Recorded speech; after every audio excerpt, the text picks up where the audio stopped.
بسم اللہ الرحمن الرحیم۔ السلام علیکم ناظرین، آج میں بات کروں گا خارش پر۔ سردیوں میں ہی خارش کیوں ہوتی ہے؟ اکثر آپ نے دیکھا ہوگا کہ سردیوں میں سب چھوٹوں بڑوں کو اکثر خارش ہو جاتی ہے، ایک ہی گھر کے سب افراد کو خارش ہو جاتی ہے۔ تو اس کی مین وجہ کیا بنتی ہے؟ اس پہ کسی نے توجہ نہیں دی۔ ناظرین، سردیوں میں اکثر ہم گرم چیزیں بہت زیادہ استعمال کرتے ہیں۔ جب گرم چیزیں ہم زیادہ استعمال کرتے ہیں، ہمارے جسم کے اندر خشکی اور گرمی بڑھ جاتی ہے، تیزابیت بڑھ جاتی ہے۔ جب تیزابیت بڑھتی ہے تو خارش کی شکایت ہو جاتی ہے۔ اور دوسرا، ہم پانی بہت کم پیتے ہیں۔ پانی کی کمی کی وجہ سے ہمارا جسم خشک ہو جاتا ہے اور خشکی کی وجہ سے خارش ہوتی ہے۔ سمپل سی بات ہے۔ ناظرین، خارش کو ختم کرنے کے لیے گرم چیزیں آپ لازمی کھائیں، لیکن ساتھ میں پانی زیادہ پئیں۔ کم سے کم 8 سے 6 گلاس 9 گلاس کم سے کم یہ پانی پئیں آپ، جس سے جسم کی اندرونی خشکی ختم ہو۔ اور جسم کی بیرونی خشکی کو ختم کرنے کے لیے روزانہ رات کے ٹائم پورے جسم پر سرسوں کے تیل کی مالش کریں۔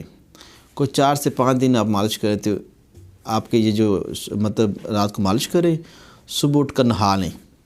تو 4-5 دن آپ یہ کریں، گرم چیزیں تھوڑی سی کم کر دیں، پانی کی مقدار بڑھا دیں، تو انشاءاللہ آپ کا خارش کا مسئلہ ویسے ہی ختم ہو جائے گا۔ اکثر لوگوں کو دیکھا کہ ڈاکٹروں کے پاس یا حکمہ حضرات کے پاس جاتے ہیں خارش کی دوائیاں لینے، دوائیاں بھی لے لیتے ہیں، بڑی مہنگی مہنگی دوائیاں لے لیتے ہیں، لیکن احتیاطیں کرتے نہیں ہیں۔ گرم چیزیں بہت کم کھانی، جن کو خارش ہو جائے وہ گرم چیزیں بالکل چھوڑ دیں، جس میں چنوں کی دال، بڑا گوشت، کریلے، بینگن، پالک، انڈا، سموسے، پکوڑے، ٹھیک ہے، یہ فرائی فش ہوتی ہے، یہ چیزیں نہ کھائیں۔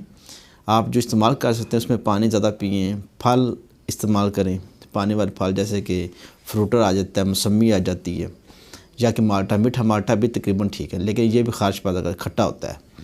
اس کے علاوہ سمپل سبزیاں کھائیں، جس میں گاجر، شلجم، کدو، ٹنڈا، پیٹھا۔ گوشت ہی کھانا ہے تو گوشت کے اندر یہ سبزیاں ڈال لیں، وہ کھائیں۔ پانی زیادہ پئیں، رات کو سرسوں کے تیل کی مالش کریں، صبح اٹھ کر نہا لیں، تو انشاءاللہ خارش ختم ہو جائے گا۔